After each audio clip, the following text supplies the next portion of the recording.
Good morning. I am Ms. Watkins, school counselor here at Brockett, and I'm excited about reading chapter 4 of The World According to Humphrey by Betty G. Burney.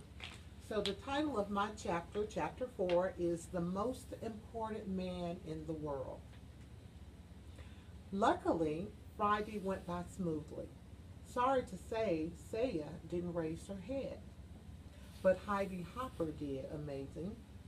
AJ whispered, actually whispered, Richie cleaned my cage. I tried to imagine him with a big black mustache like his Uncle Aldo. Later, when Miss Brisbane came and asked him to name the capital of Kentucky, Richard said hot dog. Everyone giggled, of course, especially Stop Giggling Gail, otherwise known as Gail Morgenstern. Repeat that, please, Richie, said the teacher. Richie realized he'd made a mistake, so he tried again. Frankfurter, he said. More giggles, explosive giggles. Try again, Richie, said Miss Brisbane, who was on the verge of smiling herself.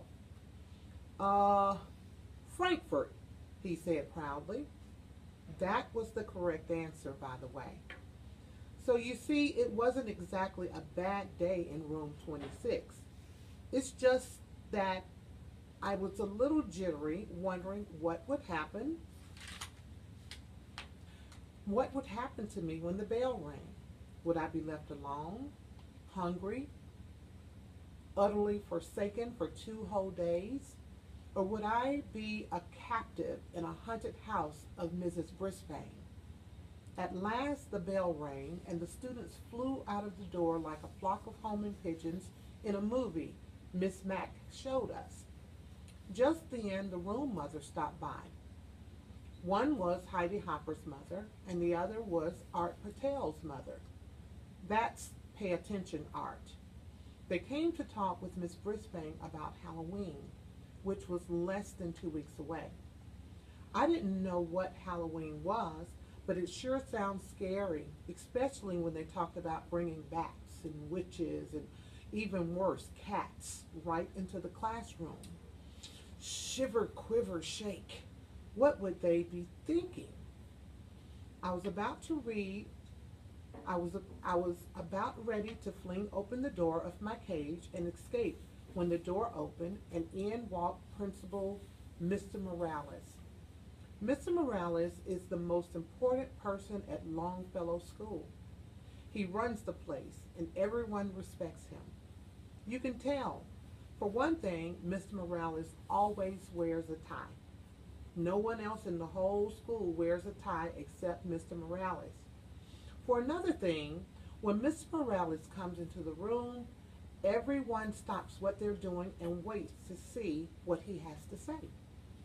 And for a third thing, both Miss Mack and Mrs. Brisbane sometimes threaten to send a misbehaving student to Mr. Morales' office. As soon as the teacher mentioned the principal's name, the student would start acting very nice. Good afternoon, ladies, said Mr. Morales. He was wearing a light blue shirt and a tie that had tiny books all over it. Hello, everyone. Well, how's your first week back, Sue? He asked. Sue was apparently Mrs. Brisbane, although I never actually thought of her having a first name before. She said it was great to be back and what a wonderful class it was, which obviously pleased the room mother. Then Mr. Morales leaned over my cage and smiled. His tie dangled right over my head. I'll bet you're enjoying this furry little pupil, he said with a grin. I expected Mrs. Brisbane to tell him what a troublemaker making rodent I was, but instead she forced a smile and said, well, yes, but he's quite a bit of extra work. Mr. Morales waved a finger at me. He didn't seem to hear what Mrs. Brisbane said. I always wanted one of these fellows, he said, but my papa wouldn't let me have one. Sure is cute. Mrs. Brisbane cleared her throat. Yes, but I'm afraid he's a little distracting. I was going to see if Mr. Kim in room 12 wants him. I was shocked. Luckily, so were the room mothers. Oh no, the children just love Humphrey, said Mrs. Patel. Heidi talks about him all the time, and it's a wonderful way to teach the kids responsibility, Miss Harper said. Yes, but it's a little too much responsibility for me, Mrs. Brisbane sighed. At least I have a couple of days away from him this weekend. You're not taking him home with you? Asked Miss Patel. Miss Brisbane backed away from the cage. Oh no, it's out of the question. But Miss Mack always took him home, said Mrs. Hopper. He'll be fine. He has plenty of food, Mrs. Brisbane answered very firmly. The room mothers were silent a second. Mr. Morales was still wiggling his fingers at me. Then Miss Hopper spoke up. Why don't the kids take turns bringing Humphrey home for the weekend? They can sign up. We'll talk to their parents and give them instructions. It will be a great experience. Some people might not want him, said Mrs. Brisbane. Squeak for yourself, Mrs. Brisbane. That's fine, Miss Hopper. There'll be plenty who will. I think it's great, Mrs. Patel agreed. I'd take him today, but we're going up to the lake for the weekend. Oh, I'd take him too, said Miss Hopper, but we're painting our house, and the place is a mess. Next week for sure. Yes, I could do it next week, Miss Patel agreed. Miss Brisbane smiled a fake smile. So who's going to take him this weekend? The room mothers looked at one another. I could make a few quick calls. Maybe the Rondalis, Miss Patel suggests. Call, I squeaked. Suddenly, Mr. Morales stood up, straight up. I have a better idea, he announced. I'll take Humphrey home for the weekend. My kids will love him. Then, starting next week, you can have the students take turns. The three women were almost as surprised as I was.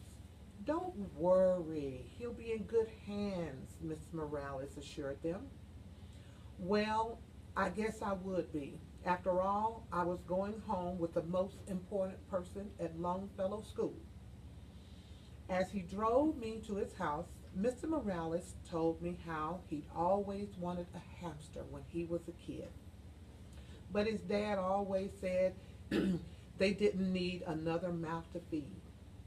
I argued with him, Humphrey. I said, Papa, I will feed him off my own plate. Then Papa said we'd have to buy the cage and stuff to put in it. I guess he was right, Humphrey. We couldn't afford it. He smiled his big smile. But not anymore. Now I'm the principal of my own school. I told you he was important. His house was nice, but I didn't get to see much of it because as soon as we came to the door, two little whirlwinds tumbled into the room, shrieking and squealing. Quiet down now. You're frightened, little fellow, Mr. Morales told them. He got that right. He introduced us. The little boy, who was about 5, was named Willie. He kept poking his finger through the wires of the cage. I was about to bite him. Pure instinct. But then I remembered this is the son of the most important person at Longfellow School, so I didn't. The little girl, who was about 7, was named Brenda. She kept sticking her face up to the cage and squealing. I tried squeaking back at her, but I don't think she could hear me. Mr. Morales tried to quiet them down. He explained that I was a guest for the weekend and they had to treat me with respect. They didn't listen. A pretty lady rushed into the room, jingling her car keys. I'm late. I have to show a house. She glanced in my direction. We'll talk later about that. Adios. Miss Morales wished her luck, and she was gone.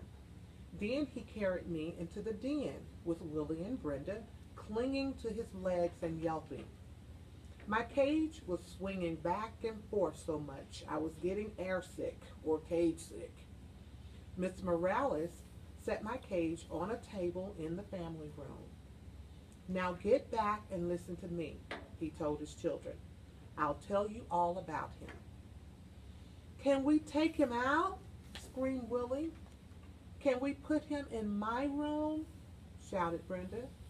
Can he sleep with me tonight? We can't do anything until you settle down, Mr. Morales said. Bravo, Mr. Morales, I thought. But still the children didn't listen. The most important person at Longfellow School was not treated with respect in his own house. Willie lurched forward and swung open the cage door. Ooh, there's poo in there, he screamed. Where? Where? Shrieked Brenda. Willie pointed to my potty corner, which I thought was unsqueakily rude of him. I want to hold him, said Brenda, grabbing me. She squeezed me so hard, I let out a squeal. Stop, Mr. Morales. Put him back right now. She opened her hand and dropped me on the floor of my cage. Luckily, I landed in a pile of soft bedding. Luckily, I didn't land in my poop. I was a little dizzy, but I heard Mr. Morales send Willie and Brenda to their rooms. I will not allow you to mistreat an animal. Upstairs, doors shut. No playing until I say you can, he said. Suddenly, Mr. Morales didn't look so important. He slumped down in the chair next to my cage and loosened his tie. Now you know my secret, Humphrey. At school, everybody listens to me. At home, nobody listens to me, he said. Mr. Morales looked tired. Above our heads came the sound of thumping and bumping. It sounds as if the ceiling was about to fall in. They're bouncing on their bed, Humphrey. Not supposed to do that either, he said. He slowly rose and went to the stairway in the hall. Willie, Brenda, stop that now, he yelled. Surprisingly, the thumping and bumping stopped. They listened, I squeaked when the principal sat down again. But the thumping and bumping began again in a minute. I wish I knew what to do, he said. Some way to teach them a new lesson. I nodded. A lesson is just what those children needed. And I was just the hamster to teach them. That closes out chapter 4. I enjoyed my portion of The World According to Humphrey. He sounds like a sweet character. Thank you so much.